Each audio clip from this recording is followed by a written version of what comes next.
رضی اللہ تعالیٰ عنہ یہ حضور نبی پاک صلی اللہ علیہ وسلم کے وہ جانثار صحابی ہیں اور وہ خوش نصیب صحابی ہیں کہ جن کی صحابیت کو قرآن نے بیان فرمایا ہے اور متعدد بار بیان فرمایا ہے، اور خود نبی پاک صلی اللہ علیہ وسلم نے آپ کو بھی اپنا عظیم الشان صحابی قرار دیا ہے۔ حضور نے فرمایا سارے پیغمبروں کے اور سارے نبیوں کے تمام اصحاب فرمایا عزت والے ہیں، شان والے ہیں، مگر فرمایا جو شان اللہ نے میرے ابو بکر کو عطا فرمائی ہے کسی نبی اور نبی کے صحابی کو اللہ نے یہ مقام عطا نہیں فرمایا۔ اور ایسے ہی فرمایا میری امت میں بھی سب سے عظیم الشان جو شان ہے فرمایا وہ ابو بکر کی ہے۔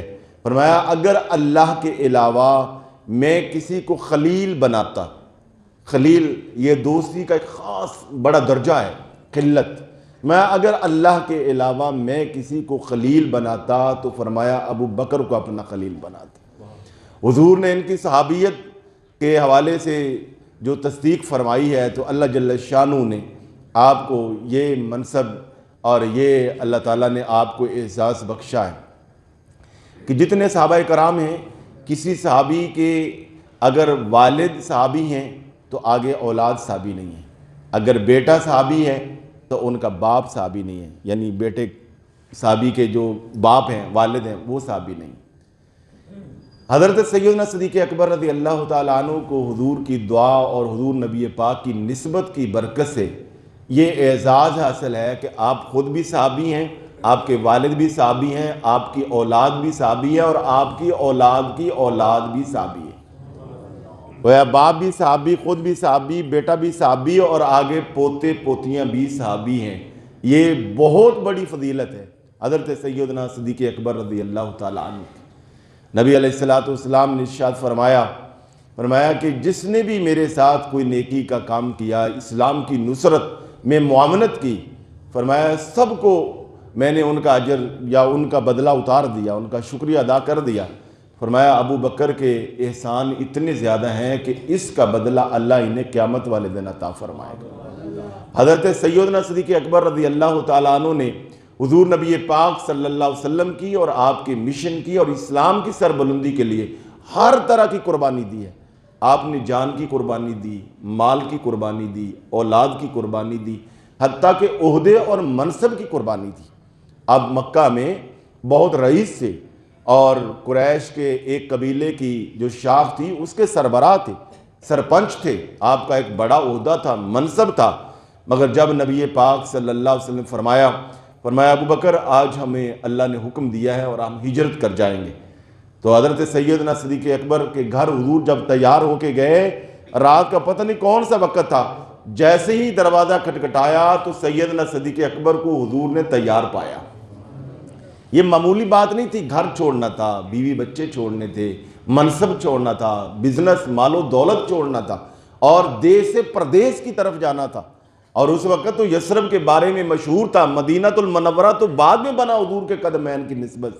سب کو پتا تھا کہ یثرب کون سا علاقہ ہے جو بیماریوں کا گھر تھا، جو پسماندہ علاقہ تھا، اور مکہ سے اتنے 100 کلومیٹر کے فاصلے پر پیدل جانا ہے، پہاڑی راستہ ہے، مگر سیدنا صدیق اکبر رضی اللہ تعالیٰ عنہ نے حضور سے وفا کی۔ اور آپ جانتے ہیں اس موقع پر بڑا ایک دلچسپ واقعہ آپ کو میں نے دیکھا، آپ صدیق بہت زیادہ سچ بولنے والے، سچے، اور حضور نبی پاک کی عظمتوں کی اور خصوصاً معجزہ معراج کی تصدیق کرنے والے ہیں۔ جب حضور نے جس رات ہجرت فرمانی تھی تو کفار مکہ نے یہ اعلان کروا دیا کہ جو محمد صلی اللہ علیہ وسلم کا ہمیں پتہ دے گا اور ان کی مخبری کرے گا، ان کے بارے میں اطلاع کرے گا، اسے 100 اونٹ دیے جائیں گے۔ یہ بہت بڑا انعام تھا۔ موجودہ دور میں اگر یہ کہا جائے کہ اسے 100 لینڈ کروزریں دی جائیں گی، ایک لینڈ کروزر نہیں مان، یہ اس عرب میں جہاز سے بھی زیادہ قیمتی، بلکہ اس دور کا جہاز ہی تھا، کہا 100 اونٹ دیے جائیں گے۔ اور بہت سارے لالچی لوگ جو ہیں وہ اس ٹو میں لگ پڑے کہ حضور کا پتہ لگائیں۔ جب رات کی اس تاریکی میں، تنہائی میں سیدنا صدیق اکبر رضی اللہ تعالیٰ عنہ حضور کو لے کر گئے، غار کی طرف جا رہے تھے، غار ثور کی طرف، تو وہاں پر ایک شخص نے حضرت سیدنا صدیق اکبر کو دیکھ لیا۔ آپ چونکہ معروف شخصیت تھے, بڑی پرسنالٹی تھی, تو آپ نے اس آدمی نے آپ کو پہچان لیا کہ یہ سیدنا صدیق اکبر ہے, مگر وہ نبی پاک کو نہ پہچان سکا. اس موقع پر اس نے پوچھا کہ ابو بکر آپ کو تو میں جان گیا ہوں, یہ کون ہے؟ اب آپ کو پتہ تھا کہ یہاں اعلان ہوا ہے اور کفار آپ کو شہید کرنا چاہتے ہیں, یہاں 100 اونٹوں کا اعلان ہوا ہے, اس شخص کو پتہ چل گا یہ تو جا کے قریش کو بتا دے گا اور ہم پکڑے جائیں گے اور وہ نبی پاک صلی اللہ علیہ وسلم کے ساتھ ظلم کریں گے. تو ایک طرف یہ تھا, اور دوسری طرف یہ ہے کہ اگر نہیں بتاتے, کچھ اور بتاتے ہیں تو یہ جھوٹ ہو جائے گا. ابو بکر جھوٹ بولے یہ ممکن نہیں ہے. اب یہ واقعہ میں بطور خاص یہاں پر عرض کر رہا ہوں, یہاں سیدنا صدیق اکبر کی ایک عظمت سامنے آتی ہے, وہاں ہمارے لیے ایک لیسن بھی ہے, ایک سبق بھی ہے. ہم بعض اوقات چھوٹی چھوٹی چیزوں پر جھوٹ بول دیتے ہیں, اور بعض اوقات تو کوئی مفاد ہوتا ہی نہیں, فائدہ ملتا ہی نہیں ہے, پھر بھی لوگ جھوٹ بول دیتے ہیں. گناہ بے لذت. تو جہاں تک ممکن ہو سکے آدمی اپنے آپ کو جھوٹ سے بچائے. قرآن کہتا ہے لعنت اللہ علی الکاذبین. نبی علیہ الصلوۃ والسلام سے عرض کیا گیا یا رسول اللہ کیا بندہ مومن چوری کر سکتا ہے؟ عرض کیا یا رسول اللہ آپ سے جب, تو آپ نے فرمایا ہاں بندہ بشر ہے, کمزوری کے تحت کبھی یہ گناہ ہو سکتا ہے. یا رسول اللہ کیا یہ ڈکیتی کر سکتا ہے؟ فرمایا کہ کرنی تو نہیں چاہیے, مگر مومن بشر ہے, ہو سکتی ہے کمزوری کے تحت یہ ڈکیتی کر لے. 2-4 اور گناہ بھی گنوائے جس میں بدکاری کا گناہ بھی تھا. پھر عرض کیا گیا رسول اللہ صلی اللہ علیہ وسلم کیا بندہ مومن جھوٹ بول سکتا ہے؟ آپ نے فرمایا نہیں, مومن جھوٹ نہیں بول سکتا. یہ مرد تو سکتا ہے, جھوٹ نہیں بول سکتا. جھوٹ بولنے کے 2 مواقع ہیں, بلکہ 3 مواقع ہیں. کہ کبھی خدا نہ خواستہ آدمی کی بالکل جان جانے کا انتہا درجے کا خدشہ ہو, یا حالت جنگ ہو اس موقع پر, یا 2 لڑے ہوں کے درمیان صلح کروانی ہو, تو اس وقت بندہ جھوٹ بول سکتا ہے. مثلا ایک فریق کے پاس آدمی گیا کہ بھائی یار صلح کر لے, اور جب دوسرے فریق کے پاس گیا, جب پہلے کو سمجھانے گیا تو اس نے تو اس کے بارے میں بہت آگ اگلی تھی اور اس کی بڑی غیبت کی تھی, اس کے بارے میں بڑا غصے کا اظہار کیا تھا.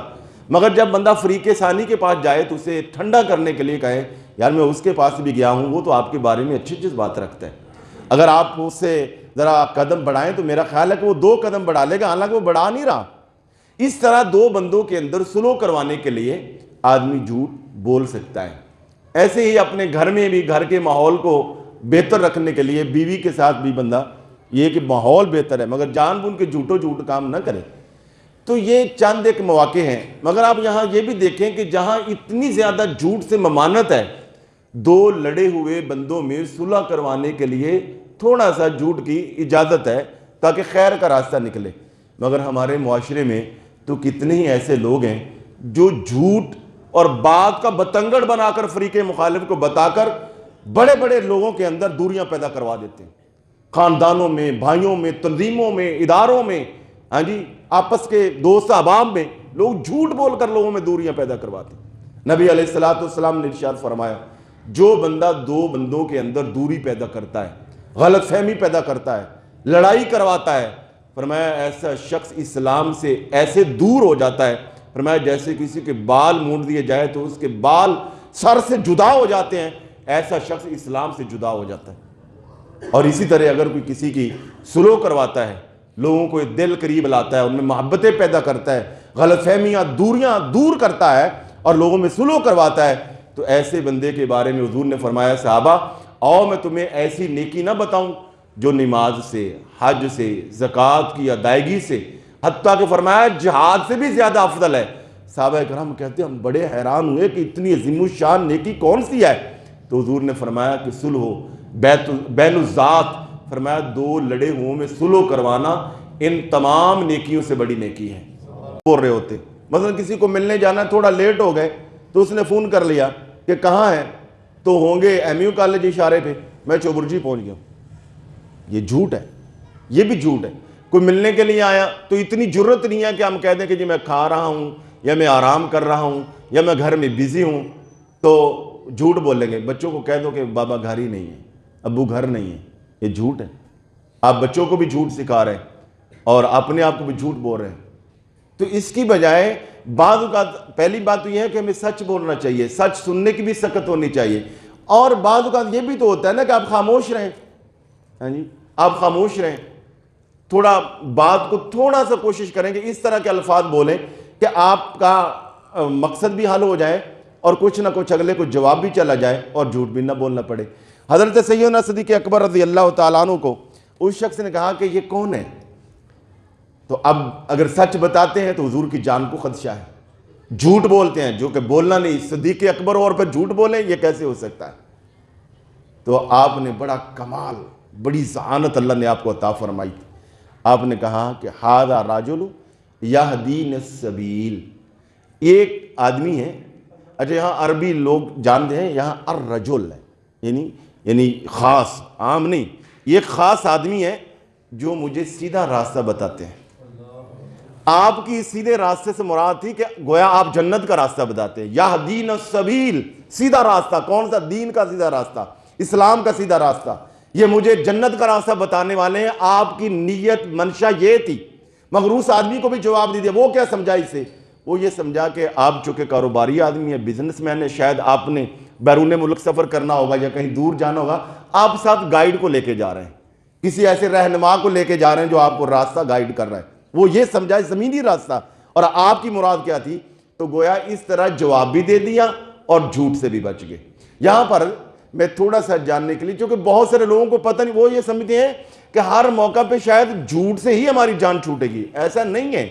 آپ یا تو خاموش رہ کے یا تھوڑے سے الفاظ کو بہتر کر کے، اور آپ ایک ہے صریح جھوٹ، ممکن ہے یہ بھی جھوٹ کے قریب ہی آپ کا جملہ بول جائے، یہ میں آپ کی بات ہماری بات کر رہا ہوں، ممکن ہے ہمارا یہ جملہ بھی جھوٹ کے قریب چلا جائے، مگر صریح جھوٹ تو نہیں ہے، اعلانیہ جھوٹ تو نہیں ہے۔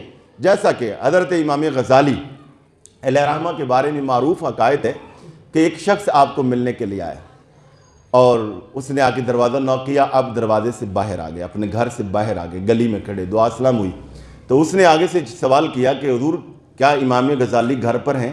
کہا نہیں، امام اس وقت گھر میں نہیں ہے۔ کہا ان کو اگر ملنا ہو تو کہا کل اس ٹائم آ جانا، وہ آپ کو مل لیں گے۔ وہ شخص چلا گیا۔ جب اگلے دن آیا، دروازہ نوک ہوا، دروازہ کھٹکھٹاتے اس نے آج آتے کہا جی امام غزالی کو ملنا ہے، میرا ٹائم طے ہے۔ فرمایا آ جاؤ۔ اندر بٹھایا، جی وہ کہاں ہے؟ کہا مجھے ملو، میں ہی غزالی ہوں۔ کہا حضور آپ امام ہو کر، اتنی بڑی شخصیت ہو کر، میں تو حیران ہو گیا ہوں، آپ نے جھوٹ بولا؟ فرمایا نہیں، میں نے جھوٹ نہیں بولا، آپ اپنے الفاظ بھی دہرائیے اور میرا جواب بھی بتائیے، پھر نتیجہ نکالیں۔ جی میں نے آپ سے کل یہی تو پوچھا تھا ملاقات کا۔ فرمایا نہیں، آپ نے آتے ہی پوچھا تھا کہ امام غزالی گھر پر ہیں، میں اس وقت گھر میں نہیں تھا، میں گلی میں تھا، گھر کے دروازے کے باہر تھا، خارج از بیت تھا۔ آپ نے پوچھا ملنا ہے، میں نے کہا کل آ جانا، میں آج آپ کو ملنا ہوں۔ تو بعض اوقات ایسا بھی ہوتا ہے، ہاں جی۔ تو بہت سارے دوست جو ہیں وہ ہمیں بھی بعض اوقات فون کرتے ہیں، وہ لفظ بولتے ہیں، آپ کہاں بیٹھے ہیں؟ ہم اس وقت بیٹھے نہیں ہوتے، ہم کہہ دیتے ہیں جی نہیں میں تو کہیں نہیں بیٹھا۔ ان کا مقصد ہوتا ہے آپ گھر بیٹھیں، تو وہ تو کھڑے ہیں، بے شک گھر میں ہی ہیں تو کھڑے ہیں بھائی۔ تو اس طرح کے الفاظ بول کر آپ صریح جھوٹ سے بچ سکتے ہیں، مگر یہاں یہ بھی بات یاد رکھیں، فقہاء نے لکھا کہ اس کو تقیہ کرنا کہتے ہیں، مگر تقیہ کے اندر کسی دوسرے مسلمان کو دھوکہ دینا مقصود نہ ہو، کسی کو لوٹنا مقصود نہ ہو، تو پھر اس طرح کے الفاظ جائز ہیں۔ تو یہ سیدنا صدیق اکبر رضی اللہ تعالیٰ کو اللہ تعالیٰ نے ویژن عطا فرمایا تھا۔ اچھا پھر جب آگے گئے غار ثور میں، آج بھی آپ غار ثور میں دیکھیں، میں نے ابھی گوگل سے دیکھا، مجھے غلطی نہ لگی ہو، میں نے جلدی میں آپ بھی دیکھا، غالباً 1 کلومیٹر کا فاصلہ بنتا ہے اس کی اونچائی، 750 میٹر ہیں، 1000 میٹر ہوتے ہیں 1 کلومیٹر میں، تو گویا کلومیٹر کے قریب ہو گیا، اور انتہائی زگ زیگ اور پہاڑی وہ سارا راستہ ہے، بڑا خطرناک، اور رات کی تاریکی، اور ایسے ہی نہیں تھا کہ کوئی ٹارچ تھی، کوئی سوٹی تھی، کوئی نہیں، نبی پاک صلی اللہ علیہ وسلم کو حضرت سیدنا صدیق اکبر نے اپنے کندھے پر اٹھایا تھا، آپ سواری بنے ہوئے تھے، رات کی تاریکی حضور کو کندھے پہ اٹھایا اور سیدنا صدیق اکبر رضی اللہ عنہ ان کو لے کے جا رہے ہیں۔ وہاں جب غار میں پہنچے تو حضور کو عرض کیا کہ حضور آپ یہاں رکیے باہر، میں پہلے غار میں جاتا ہوں، اور وہ غار اتنی ہے کہ اس میں بندہ کھڑا نہیں ہو سکتا۔ آج بھی بہت سارے حجاج کرام آپ دیکھیں نا، زیارت کے لیے جاتے ہیں تو بہت سارے ہم جیسے دور سے ہی دیکھ کے زیارت کرتے ہیں، وہاں خالی جانا بھی مشکل ہے، جبکہ آج ہمارے پاس پانی بھی ہوتا ہے، کھانے پینے کی چیزیں بھی بیگ میں رکھ سکتے ہیں، اس وقت تو کچھ بھی نہیں تھا پاس۔ تو جب غار میں گئے تو وہ غار میں کھڑے نہیں ہو سکتے تھے، غار کو صاف کیا۔ سیدنا صدیق اکبر رضی اللہ تعالیٰ نے آتا ہے کہ آپ نے اپنی چادر کے ساتھ اس کو کپڑے ٹکڑے کر کر کے پیسز کر کر کے اس کے جتنے سوراخ تھے نا وہ غار کے بند کر دیے کہ کوئی ڈسنے والا، کوئی ڈنگ مارنے والا اندر نہ آئے، اور سارے سوراخ بند کر دیے، چادر یا جو بھی رومال تھا وہ ختم ہوا۔ اور ایک روایت میں آتا ہے کہ ایک سوراخ باقی رہ گیا، ایک روایت میں ہے کہ 2 سوراخ باقی رہ گئے۔ آپ نے عرض کیا حضور اندر تشریف لائے، حضور اندر تشریف لائے اور آتے حضور لیٹ گئے تو آپ نے ایسے اپنی ران پیش کی، آپ بیٹھ گئے، حضور آپ کی ران پہ سر رکھ کر محو استراحت ہوئے، اور وہ جو ایک پاؤں لمبا کیا تھا اس طرح چادر، وہ پاؤں جو ہے ٹانگ لمبی کی تھی، وہ جو سوراخ باقی تھا اس کے اوپر رکھ دیا۔ اب وہاں سانپ کا مسکن تھا، سانپ اپنے ٹائم پر جب آیا اس نے سارے سوراخوں سے اندر آنا چاہا، کپڑے سے بند تھے، مگر ظاہر ہے وہ پہاڑی سانپ بھی پہاڑی اور پتہ نہیں کتنا پرانا تھا تو ہر جگہ پہ ڈنگ مارتا ہوگا، مگر جہاں آپ کا قدم تھا، ایڑی تھی، وہاں اس نے ڈنگ مارا، ایک نہیں متعدد ڈنگ مارے، آپ کو زہر چڑھا اس قدر کہ سیدنا صدیق اکبر جیسے جبل استقامت شخص کی آنکھوں میں آنسو آ گئے، اور وہ آنسو حضور نبی پاک کے چہرے مبارک پر گرے۔ اس سے حضور بیدار ہوئے، دیکھا تو رنگ متغیر، آنکھوں میں آنسو، تو کہا ہے ابو بکر کیا بات ہے؟ عرض کہ یا رسول اللہ کوئی ڈسنے والا، کوئی ڈنگ مارنے والا شاید سانپ ہے، وہ مجھے ڈس رہا ہے۔ اللہ اکبر۔ نبی علیہ السلام نے فرمایا ابو بکر ادھر پاؤں کرو، حضور نے اپنی انگلی مبارک سے لعاب دہاں لگایا، سارا زہر کافور ہو گیا۔ اللہ اکبر یا رسول اللہ۔ ہم ادھر ایک جگہ پہ وہ صبح ایکسرسائز کرتے تھے تو وہاں پہ مجھے اتوار والے دن تھوڑا بیان کر کے تو دعا کا کہہ دیتے، تو دعا میں کہتا تھا یا اللہ تمام بیماروں کو نبی پاک کے لعاب دہن کا صدقہ شفا عطا فرما۔ تو ہمارے جو وہاں انسٹرکٹر صاحب تھے وہ کہنے لگے کہ جی یہ نہ آپ کہاں کریں، آپ ویسے ہی اللہ سے شفا مانگا کریں، حضور کے لعاب کا صدقہ کیوں دیتے ہیں؟ میں نے کہا جناب 1 2 نہیں 35 ایسے مریض موجود ہیں جن کو نبی پاک کے لعاب سے شفا نصیب ہوئی تھی، تو حضور کے لعاب سے شفا مانگنا تو یہ کون سا شرک ہے، یہ کون سا بدعت ہے؟ اور آج بھی نبی پاک نے آپ دیکھیں نا کہ ورلڈ ہیلتھ آرگنائزیشن کی جو رپورٹ آئی ہے کہ دنیا کے جو سب سے زیادہ صحت افزا مقامات ہیں یا سٹیز ہیں ان میں مدینہ المنورہ ہے، جس کی خاک کو نبی پاک نے شفا قرار دیا ہے۔ تو جس شہر کی خاک یہ بیماریوں والی تھی، یہ شفا کیوں بنی؟ حضور کے قدموں سے۔ تو جن کے قدموں سے مٹی لگ جائے وہ شفا ہے، تو جن کا لعاب ہے وہ شفا کیوں نہیں ہوگا؟ تو حضور نبی پاک نے اس موقع پر جو منظر بنا تھا، آپ یہ دیکھیں کہ چونکہ آپ بیٹھے تھے، حضور لیٹے تھے، کفار آ کے اسی غار کے سامنے دانے پر باہر کھڑے ہو گئے، اب وہ تو نیچے نہیں۔ جیسے حضور انٹر ہوئے حضرت صدیق اکبر کے ساتھ، اللہ تعالیٰ نے مکڑی کو حکم دیا، مکڑی نے فوری طور پر جالا بنا، کبوتری نے وہاں پہ انڈے دیے۔ اب جالا کو تو انگلی لگ جائے تو وہ ٹوٹ جاتا ہے، اور 2 اتنے بڑی شخصیات گزریں تو یہ کیسے ہو سکتا ہے وہ باقی رہیں؟ اس کفار وہاں پہ کھڑے ہو کر دائیں بھی دیکھ رہے ہیں، بائیں بھی دیکھ رہے ہیں، ادھر بھی دیکھ، غار کو نہیں دیکھ رہے، اس لیے کہ غار کے منہ کے اوپر تو جالا تھا مکڑی کا، تو وہ تصور ہی نہیں کر سکتے کہ جالا توڑ کے کیسے اندر جا سکتے ہیں، جالا ہے، انڈے ہیں، اندر کوئی نہیں گیا۔ اور ادھر سیدنا صدیق اکبر نیچے بیٹھے تھے تو وہ باہر کھڑے خسر پسر جو کر رہے تھے، ان کے پاؤں نظر آ رہے تھے، ٹانگیں نظر آ رہی تھی، تو آپ پہ تھوڑی پریشانی طاری ہوئی کہ ظالموں نے اگر تھوڑا سا نیچے ہو کے دیکھ لیا تو یہ تو ہمیں دبوچ لیں گے اور بہت ظلم کریں گے، ہم 2 ہیں، یہ اتنے زیادہ ہیں۔ اس موقع پر آپ پہ تھوڑی پریشانی بشری تقاضے کے مطابق ہوئی۔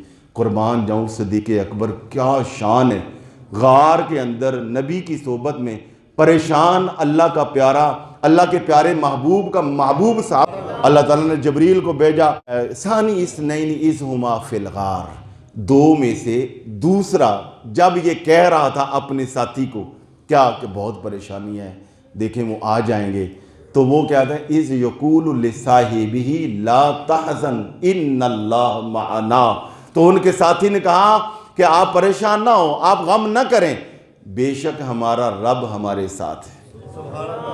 یہ یقین کی کیفیت ہے۔